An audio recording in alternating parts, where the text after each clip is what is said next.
బాపట్ల నియోజకవర్గంలో పెద్ద ఎత్తున ఖరీఫ్ పంట సాగుబడి జరుగుతూ ఉంటుంటే మరి సాగుబడి చేసేటువంటి రైతుకి అవసరమైనటువంటి యూరియా అందించడంలో ఈ ప్రభుత్వం పూర్తిగా వైఫల్యం చెందింది. ఎక్కడో పర్చూరులోనూ అద్దంకిలోనూ అవసరం లేని దగ్గర అక్కడేమో గోడౌన్లో నిండా స్టాక్ ఉంది. అక్కడి నుంచి ఇక్కడికి బ్లాక్ మార్కెట్లో వచ్చి 400-500 రూపాయలకి అమ్ముకుంటాం. ఎక్కడ కూడా ప్రభుత్వం ఎక్కడ కూడా నియంత్రణ లేదు.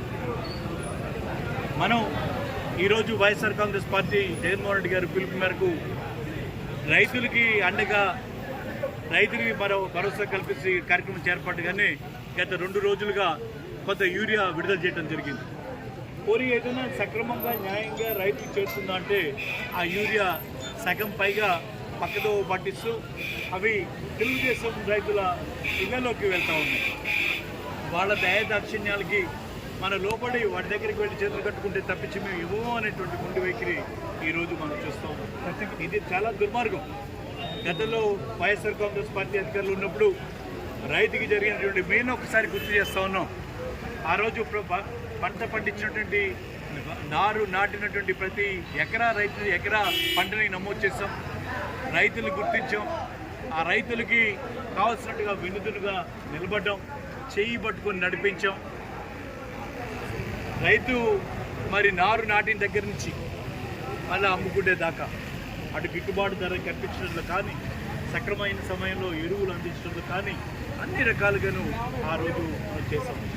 732 కోట్ల రూపాయలు రైతులు కట్టాల్సినటువంటి ఆ రైతు సబ్సిడీ మన ప్రీమియంని నష్టం జరిగినటువంటి ప్రతి రైతుకి నష్టపరిహారం ఇచ్చినటువంటి ఆ ప్రభుత్వం ఎక్కడో మరి ఈ ప్రభుత్వం ఎలా ఉందో చూడండి.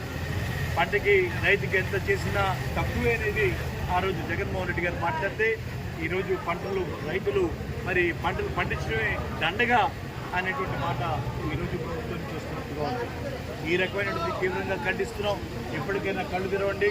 బ్లాక్ మార్కెట్ దారుల మీద చర్యలు తీసుకోండి. ఎక్కడైతే మరి దొంగతనంగా నిల్వ ఉన్నాయో తెలుగుదేశం పార్టీ నాయకులు ఇళ్లలో నిల్వ చేసుకున్నారో వాటన్నింటినీ బయటికి తీసి మార్చమని చెప్పి డిమాండ్ చేస్తూ ఉన్నాం. నిన్న మనం చూసాం. మరి మూలపాలెంకు 220 బస్తాలు వచ్చాయి. మూలపాలెం మరి రెవెన్యూ అంతా సుమారుగా 80 బస్తాలు తీసుకెళ్ళి జిల్లాల ముందు ఇచ్చారు.